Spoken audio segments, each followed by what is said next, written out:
Hello there and welcome to Couldn't Scare Less. I'm your host Trip, and today we will be taking a look at the 2017 Shudder original film Mayhem, which is now available to watch outside of Shudder thanks to services like Tubi, which I highly recommend.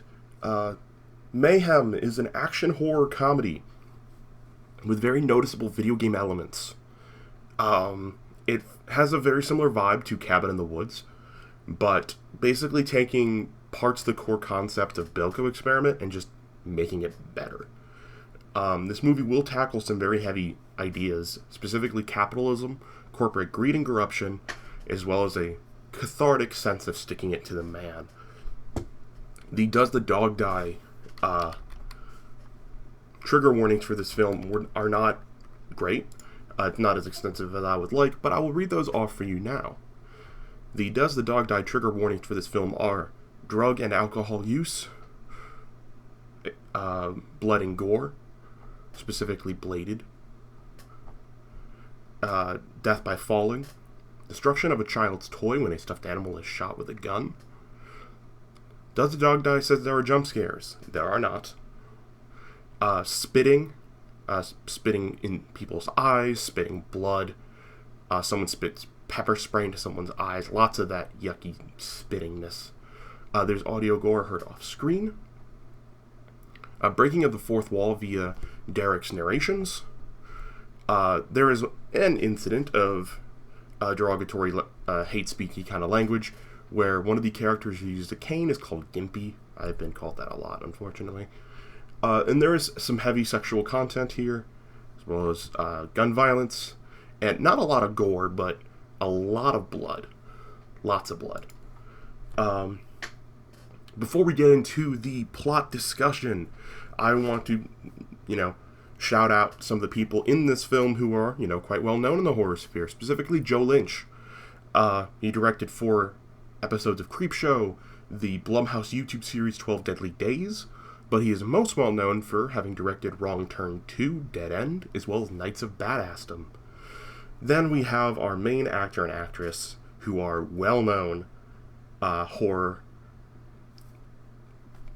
mainstays, I guess, with Steven Yeun, I hope I said his last name right, from Walking Dead, Nope, and Minari, as well as having done voice work in Voltron and Tales of Arcadia. Most people definitely know him from The Walking Dead. One of the better parts of that show. And then we have, as the main actress, Samara Weaving, from Ready or Not, Guns Akimbo, Babysitter 1 and 2, and Ash vs. Evil Dead. I'm a big fan of Samara Weaving, not gonna lie.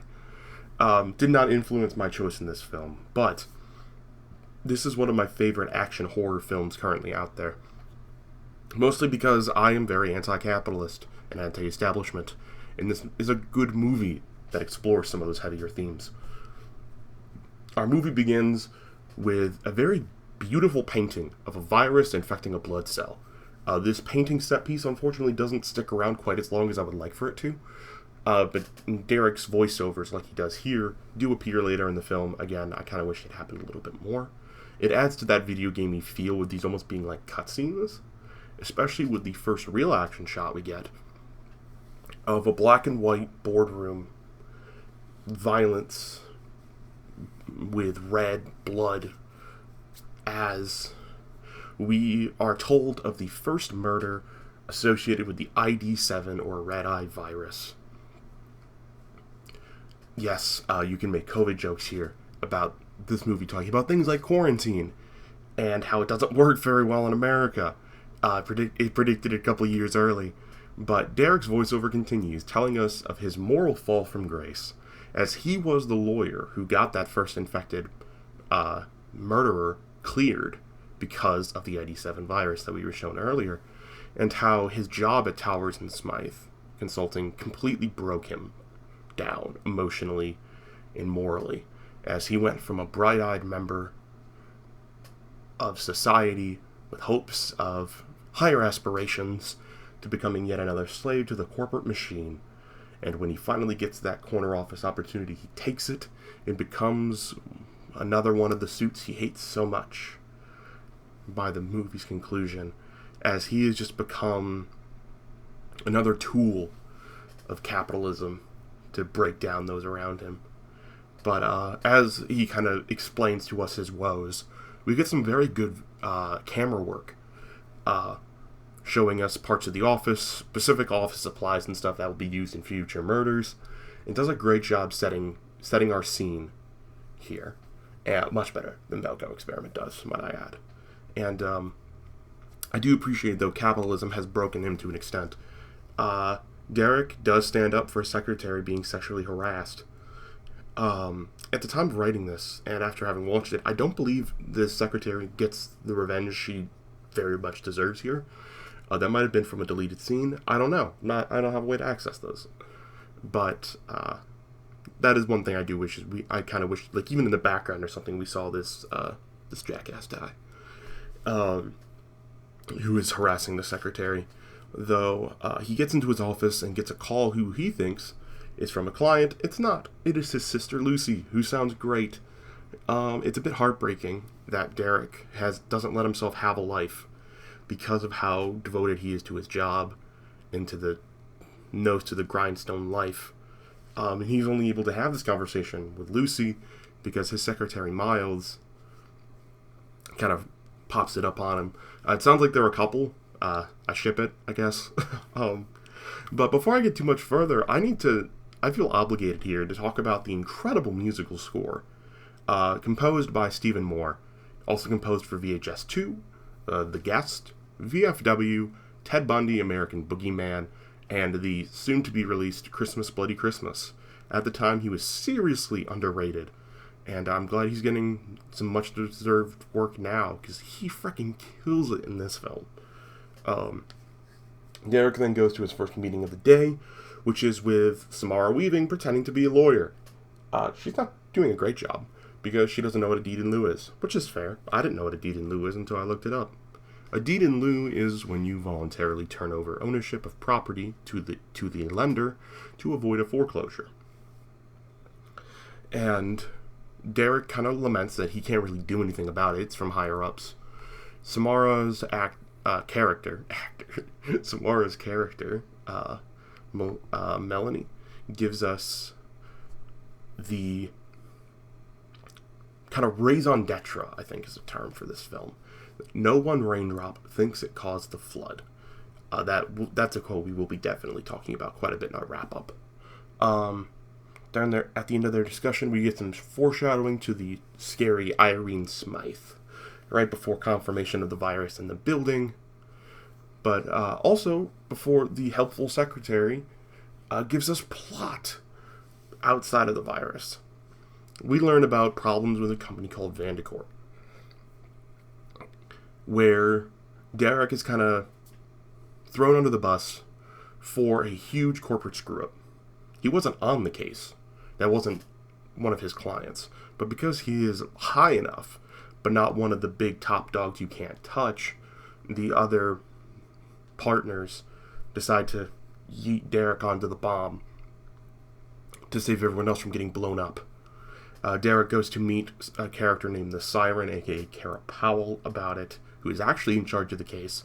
We do get some great Edgar Wrightian snappy edits showing us the quick spread of the virus throughout the office, and it's starting to take effects. Also, Meg stole Derek's mug from earlier from Lucy. I assume because her dress matches the mug, it was just like a yoink, this looks pretty with my dress kind of thing. I don't know, it's weird. But I guess it's to show that it was just an unconscious, unthoughtful, subconscious grab. That's the one. And how Kara couldn't care less about it. She's a huge B-word and a great antagonist, played by Caroline Chekezi, I believe, who is Cyberwoman from Torchwood. Loved Torchwood. Also, Freya in Aeon Flux. We were introduced to the boss, aka John Towers, who is another amazing antagonist. And there's a perfectly made group of corporate baddies in this film, that are honestly kind of realistic, even in the multiplied video gamey space we're in here. It helps add to this movie's cathartic, hell yeah, stick it to the man kind of thing that horror can give so well. Normally you see that kind of thing in zombie movies, that kind of cathartic hell yeah, like, yeah, I'm a badass, bam, that cathartic release through characters, but this movie does it very well too, in a different but similar way. And Derek is getting canned because of Carousel, but since she's doing the SEX with the BOSS, it saves her ASS. Derek's friend, who he goes to after to talk about the situation, is great. His name's Ewan. He has kids. He's apparently the designated driver for when Derek gets wasted. He has some very solid advice for Derek. Doesn't, like, beat him up over it too badly. Kind of appreciates where his heart was at and that he wanted to do the right thing. But you have to do the right thing in the right way when you're dealing with the rich and powerful like that. Derek is told to pack. We meet the last of the named baddies. We meet the 9, the table of partners, as well as Lester the Reaper, who is the HR rep. But man, it's so sad how many people with canes in horror movies are evil, or just movies in general. Like, when was the last time you saw a good guy use a cane to walk? I literally can't think of a single time. There are sometimes some non-villains who you think are villains that aren't. They're just sucky who use a cane. Looking at the dude from Knives Out. Which, by the way, I'm excited about Glass Onion. I'm going to have to watch that. But yeah, rip. Lester is the most video gamey, comic booky character of them all. And he's perfectly acted by Dallas Roberts of Dallas Buyers Club, but probably most well known as Milton from The Walking Dead. Though he's an absolutely garbage HR person. Because HR and the company are meant to be very separate. He's not. And Derek asks that he's not leaving the building till he's pleaded his case to the 9. Comes all too true for him as the SWAT and CDC roll up, officially bringing us into the virus part of this movie, closing off the building. Although my primary question is, why the frick are all the SWAT people using live rounds? And there's not a single tranquilizer gun or beanbag gun amongst them. It's all assault rifles, sniper rifles, like, no non-lethal options are out there. It's a little weird to me. But, potato. They could probably successfully kill them with non-live rounds. It's SWAT. And I guess if someone's so enraged by the virus, it might take an actual proper gun to put them down. Who knows? Anyways, that's not super important. But Derek and his friend Ewan are together in the lobby when Derek starts succumbing to the symptoms of the ID7 virus. And it's kind of really heartbreaking. Because Ewan is he's a dad who wants out of the stressful 9-to-5 hell that's eating him alive. And Derek has an out, but he doesn't want it. He wants to fight for justice and to keep his job, and he doesn't want to be disbarred or sued. It's all very understandably reasonable and valid, which kind of helps adding to the understandable toss-up in this film of what's the right path. But the movie doesn't explore that. The movie, it's fine, it's an action horror. It's going to bring us the bloodshed. Derek sneaks away when Ewan offers him a peanut butter wheatgrass shot. So who can blame him? Might sneak away too. We then transition to the 9 and John Towers having a CDC Zoom meeting around the boardroom table as several more red in the eyes amongst the partners as we get a breakdown of the effects of ID7. A quote, breakdown of moral barriers, whatever that means, and an uptick in reactions to impulses like anger, depression, fear, and lust that, quote, make a coke addict look like a model citizen by comparison. I don't know how official any of that is. Probably not very. But as the CDC official gives a warning voiceover, we get to see these repressed emotions bubble to the surface in some quick shots alternating between physical violence and black comedy, like Kara yelling for more coffee as the CDC lady tells them to avoid caffeine, and a receptionist making a very hilarious death threat to their mother. I can't play the clip, but trust me, it's great. And if you haven't watched the movie already, go watch it if you think this is something you'd enjoy, because I've not really spoiled much of the main plot yet. There's also a lot of great moments of comedy that can't really do justice in this type of dissection podcast format. We get a nice overhead shot of the office building with some macabre sound design. Gives us an idea of how fricked things are inside of Towers and Smythe Consulting, as Towers gives Derek his code to come upstairs after he, takes a chunk out of the table with his golf club in rage. But is it really that easy for Derek to get his revenge? No, of course not, because the elevator has a camera and microphone to pick up the sounds of Derek's cries of rage, which causes his elevator to drop him to the basement to have a nice chit-chat with another video-gamey white-collar, the Bull.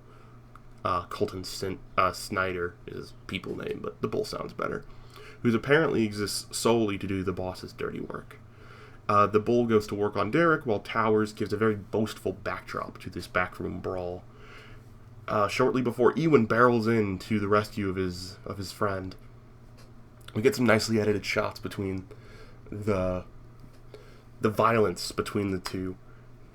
Sounds of action and brutal blows being heard through Towers' landline, though the fight comes to an abrupt head when Ewan gets his head headbutted into a nail sticking out of a 2x4 laid against the wall, in what is very definitely a health and safety violation.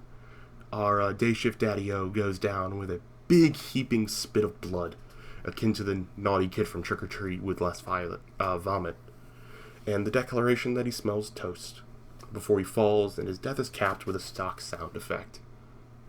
It becomes clear that the lackeys here are not really accustomed to this sort of grotesquity, as two of the Bull's cows either hold in or let out vomits at the bloodbath they were a part of. The Bull's only worried about the discovery of his actions, although his boss assures him not to worry about it, as they have legal precedent to not be held liable thanks to Derek's landmark case. Thanks, Derek. And with the sound of brass against skull against concrete, we fade to black. Derek then comes to the sound of metal music blasting from Melanie's iPod. We get a nice, equally gendered release of aggression from earlier as the two spit in each other's eyes, faces are punched, guts are jabbed, and the realization of mutual gain from their coordinated escape. Derek and Melanie get to bring the corporate bigwigs their just desserts. Just deserts, not just desserts, like I always thought prior to writing the script. Thanks, Google. I always thought it was DESSERT, ERTS rather, in that expression. But no, it's just deserts, not just desserts. Derek's plan is, sorry for the sidetrack there. Derek's plan starts with him doing what he does best, finding a loophole. I absolutely love this next scene, where we get Derek, the Nine, and Vandercorp's CEO having like a phone meeting, and full of some very incredibly passive-aggressive and then just actually aggressive dialogue, where Derek exploits his insider knowledge from his time at TSC to get his revenge ball rolling. And I can't really fully explain this scene line by line while doing it justice, but rest assured the scene is some more excellently written comedic dialogue. Personal favorite is the "I believe they dropped the ball, sir." And they then defecated on the ball and then sodomized the ball. It's funnier in context. But this knowledge of TSC's kind of mistreatment of the Vandercorp case leads to them dropping TSC as their, quote, guide and lion through the legal world. Heightens Towers' rage enough, obviously amplified by ID7, to request a second beating for Derek from the Bull and his posse. The fight scene here isn't super long, but it does a great job showing us Derek's very, very broken moral barriers as he beats in the face of the Bull's left-hand man. Since the Bull's a lefty, I'd assume his second would be his left-hand man, not his right-hand man. I don't know, I'm not a comedy writer, sue me. As it's intercut with flashes of tauntings from Derek and Towers, and the corpse of his friend Ewan being intercut between his Derek killing his first kill as he beats this dude's face into the floor. This very serious scene does result in a very dead man, as confirmed by dead meat, as well as the very squishy sounds that Derek makes upon beating up what is definitely just a bloody corpse at this point. We get some more Edgar Wrightian shots after this in an arming up montage, akin to them somehow opening like a a cage full of supplies. Like, there's nail guns here, screwdrivers, wrenches, hammers. I don't know why, but it's here. And we do get a scene in homage to a very similar suit-up scene in Evil Dead 2, the groovy scene, but with a nail gun and a saw instead of a boomstick and a chainsaw. Also, it did give me similar feels to the suit-up scene from the Edgar Wright film. What's it called? Hot Fuzz? Hot Fuzz. Not a horror film. Good film, though. Our now armed duo enter into the very video gamey setup for revenge. They have a time limit, about 6 hours, for how long the aerosolized cure will take to remove the effects from the red-eye virus, and they have to get a key card to access the boss floor. And to get there, they need a level 2 key card to get a level 3 key card to get to the top floor. Which means their first target is Lester the Reaper. We see Lester trying to trim his bonsai and showing his attempts to suppress ID7's effects. That ultimately ends in the poor tree being massacred is quite a nice touch to me. Seeing him try and keep his emotions in check and under control. Arcane-wielding MacGuffin wielder closes himself in his office after being shot at with the nail gun, and the two crazed maniacs who show up to kill him. It's hard to believe that the two crazed maniacs outside the door trying to kill the man with the cane are the good guys here, in the sense of this movie. He calls security. 2 taser-carrying henchmen turn up, one of whom immediately incapacitates Mel. And then Derek has to take on the guards in a very Hitman kind of scene, where him, crouching, going from desk to desk, armed with literally just, a scissor. Felt very Hitman to me. Also seems very unlikely he successfully hides in any of those places. During that, though, Lester goes to work on Mel, hitting her with cane and kicks, expressing how much he cares about gender equality in the workplace. Derek quickly dispatches of the lackeys, one with a stab, I think both of them with stabs or slashes to the throat. He does block the tasers with a clipboard, which I thought was a nice touch. He then forces his way into the office to get the level 2 key card from Lester. We get some great self-referential dialogue about Lester remarking that he's just doing his job. But him doing that makes him part of the problem, and that his job exists to kind of help the firm be untargetable. If you divvy out your sins between a whole bunch of low-level people who haven't done a lot by themselves but have contributed to a great big monstrosity, how do you start, undoing the bad? How do you start punishing, handing out justice when so many hands have partaken of a little slice of the bad? Which I think is a nice thing to bring up in this film and explore. Lester does hand over his key card, but only after stabbing Derek's hand to the card with another pair of scissors. Mel and Lester throw down on the ground, and they're surrounded by other ID7 infected employees who are taking bets on the fight, which I personally found was just really funny for some reason. Lester tries to shoot her with a nail gun. Melanie grabs an electric saw out of the bag and then basically smoothies Lester's guts in a very bloody shot of her just being coated in blood as the saw rips up his abdomen. Why did I say it like that? Abdomen. It's a bloody scene. It's not really played for laughs like some of the other scenes are, but between these combats, we get an excellent taunting video from Derek as he read off some modified version of his defense from the Neville Reed case, the man who got away with the murder for having the ID7 virus.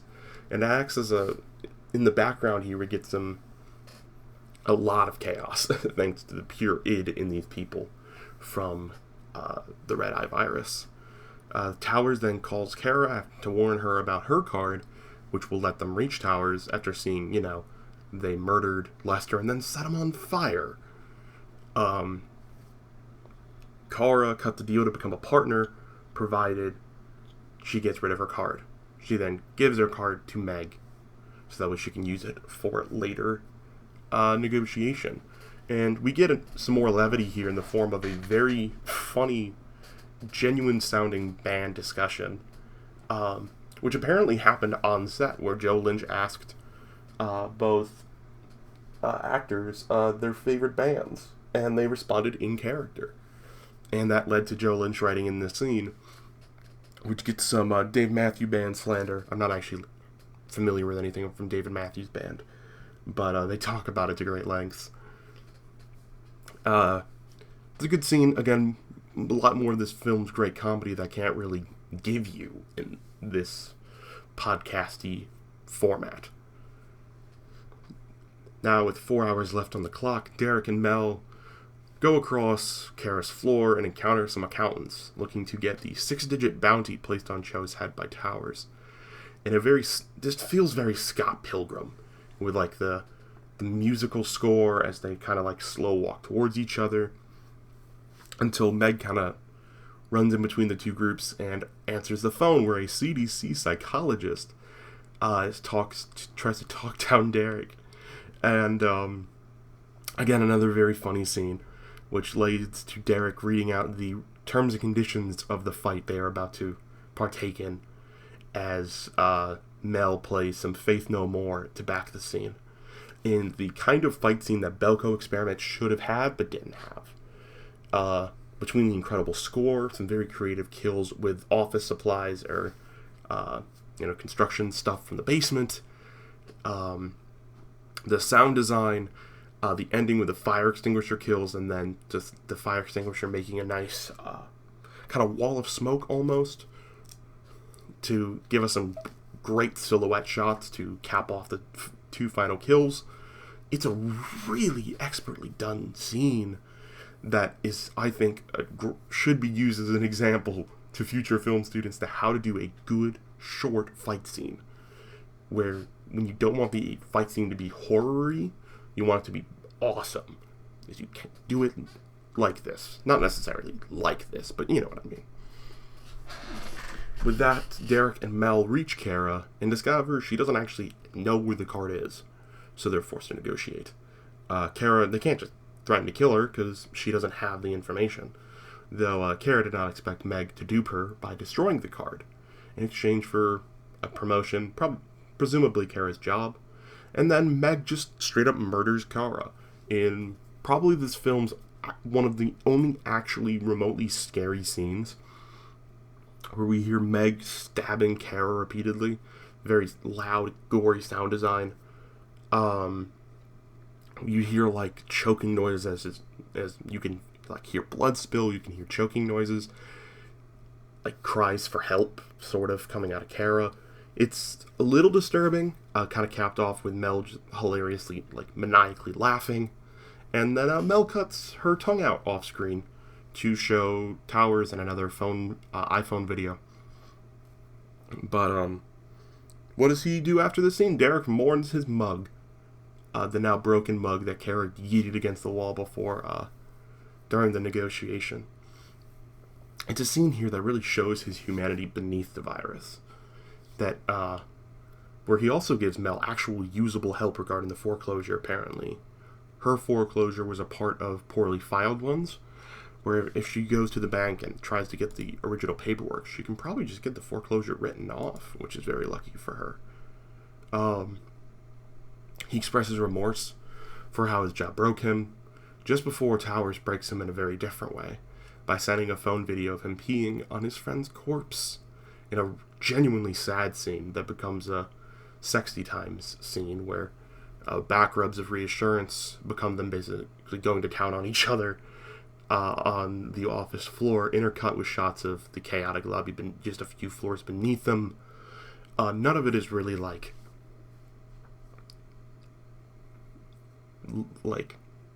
R-rated, I guess. Here there was earlier in the intro you had got a little bit of R-ratedness, but this is like a very PG-13-ish. It kind of walks the line between the two kind of sex scene. Most of y'all know I'm not too big on all that, but I'm not going to fault the movie for including it when it's kind of part of what this virus is. Anyways, back to the plot. During their post-coital chat, they realize they're blocked out of the elevators until they get some help from Ray, the IT guy, who is actually this movie's director, Joe Lynch, who they get to hack Irene Smythe.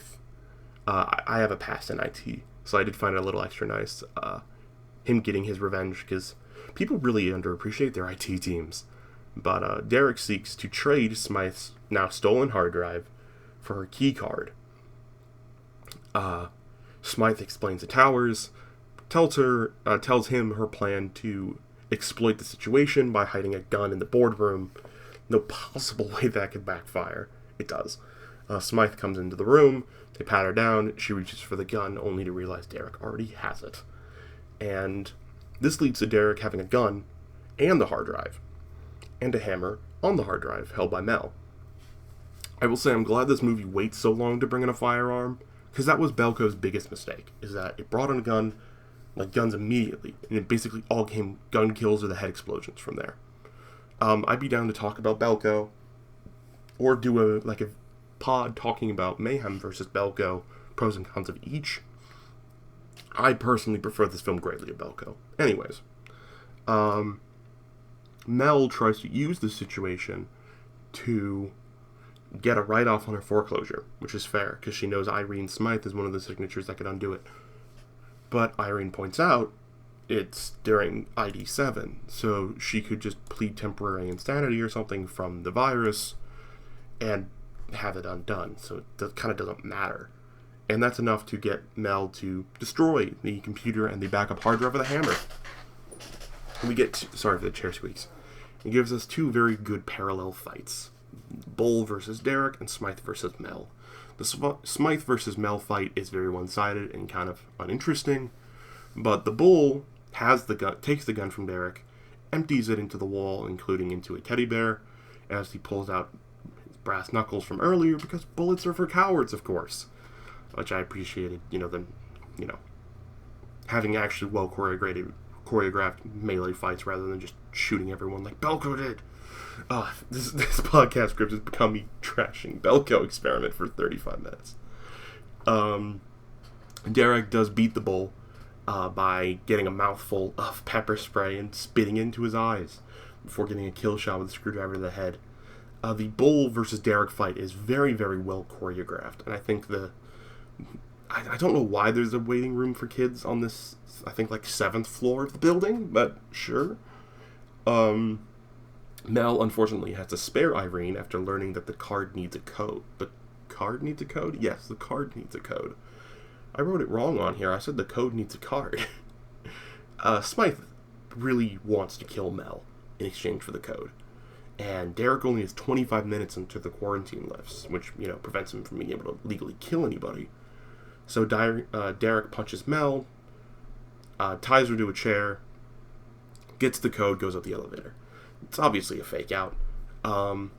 Derek unscrewed parts of the chair and then kind of French kissed the hardware into her mouth for some reason. I don't know.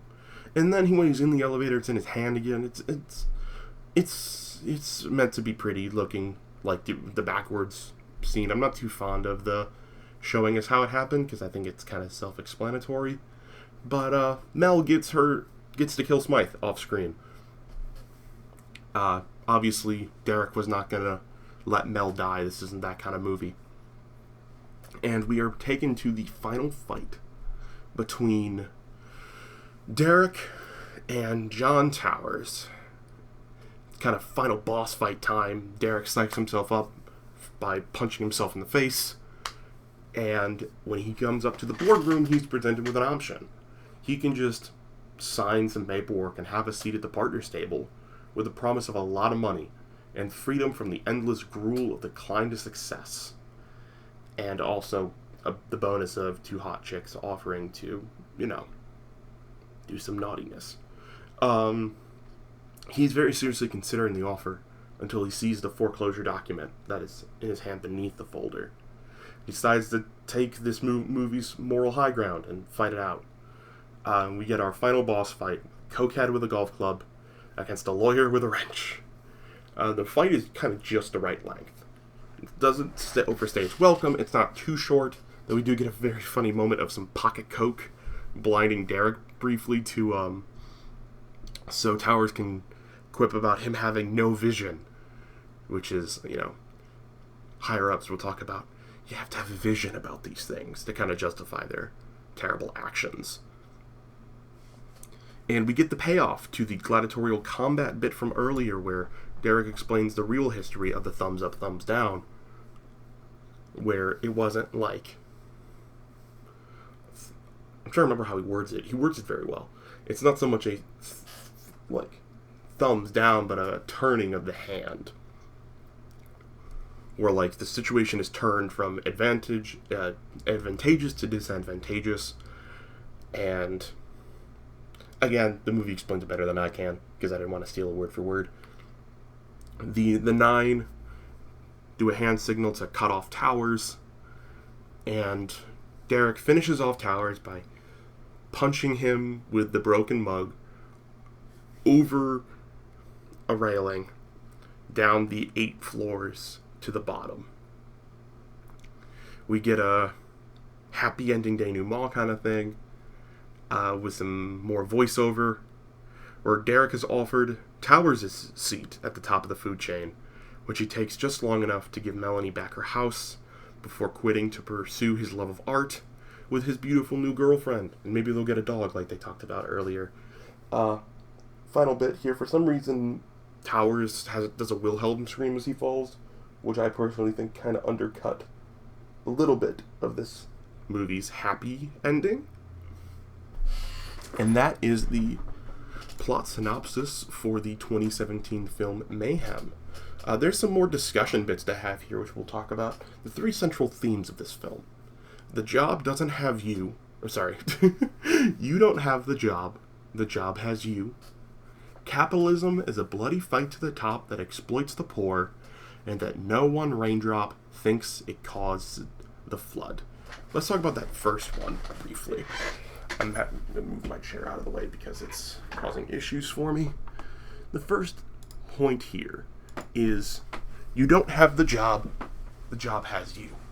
This line is given to us by Derek in the wrap-up, and it honestly makes a very good point. People will fight tooth and nail for competitive jobs. They want the benefits, the pay, and they don't realize how much of their life they're often sacrificing for these jobs that may be ultimately unfulfilling. Often, I would say, are ultimately unfulfilling. And you think that you've made it, you've made it big, but you really haven't. The job has you, you don't have the job. For a lot of those big companies you're fighting for jobs for, you are completely dispensable to them. All that you are seen are as someone to work the hours that are needed.